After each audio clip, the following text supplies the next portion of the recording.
Hello church, welcome back to another video and devotional thought on Psalms. Today we're going to be reading through Psalm 29. We'll just go ahead and jump right into it. Ascribe to the Lord, you heavenly beings. Ascribe to the Lord glory and strength. Ascribe to the Lord the glory due his name. Worship the Lord in splendor of his holiness. The voice of the Lord is over the waters, and the God of glory thunders. The Lord thunders over the mighty waters. The voice of the Lord is powerful. The voice of the Lord is majestic. The voice of the Lord breaks the cedars. The Lord breaks in pieces the cedars of Lebanon. He makes Lebanon leap like a calf, Syrian like a young wild ox. The voice of the Lord strikes with flashes of lightning. The voice of the Lord shakes the desert. The voice shakes the desert of Kadesh. The voice of the Lord twists the oaks, and it strips the forest bears, and all in his temple cry, glory. The Lord sits enthroned over the flood. The Lord is enthroned as king forever. The Lord gives strength to his people, and the Lord blesses his people with peace. I love this passage. It might be just because it's been storming so much recently, but the idea of what God's voice is like is astounding to me. When you listen to this description and read through it, just the idea that God's voice is like thunder, and it breaks these mighty cedar trees, and it goes through and it makes all of this creation bow before him. What this psalm is speaking of is giving God the credit he deserves. When it says ascribe to the Lord, it's meaning give to the Lord, and giving the credit to him what is due to him. And for us today, as we read this psalm, what does it mean? How can we today give God the glory that is due him?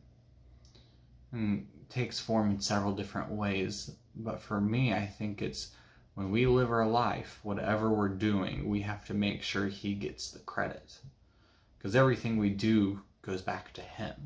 In and outside of the church, in and outside of missions and services that we do, our day-to-day activities have to give credit back to God. And I think that's an important thing to realize, that all that we have, all that we do is for his glory.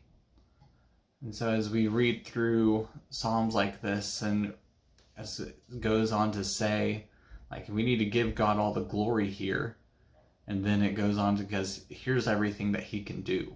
The voice of the Lord is all these multiple things. That he is Lord of creation, that he has power over the waters, over the floods, over the mountains. But yet at the end of this passage, what it ends with verses 10 and 11, it says, the Lord sits enthroned over the flood.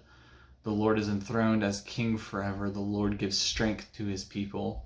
And the Lord blesses his people with peace. That when we are part of God's people, even though he has all this power, even though his voice is like thunder and lightning, that he's the one that brings peace. It's not this idea that even though he causes all this stuff that would be terrifying in real life to encounter, God is one that brings peace, which is what we're all seeking, which is what we all need. Everyone could use a little more peace in their life. Everyone could use a little more calm. And so when we turn to God, when we ascribe to him what is his, which is everything, and that's when the God brings peace to us. I think this psalm is beautiful, and the message and reminder that everything is God's, and when we ascribe and give to him, God's going to give peace back to us. I hope this message finds you well. I love you all dearly and can't wait to be with all of you guys again. Until next time.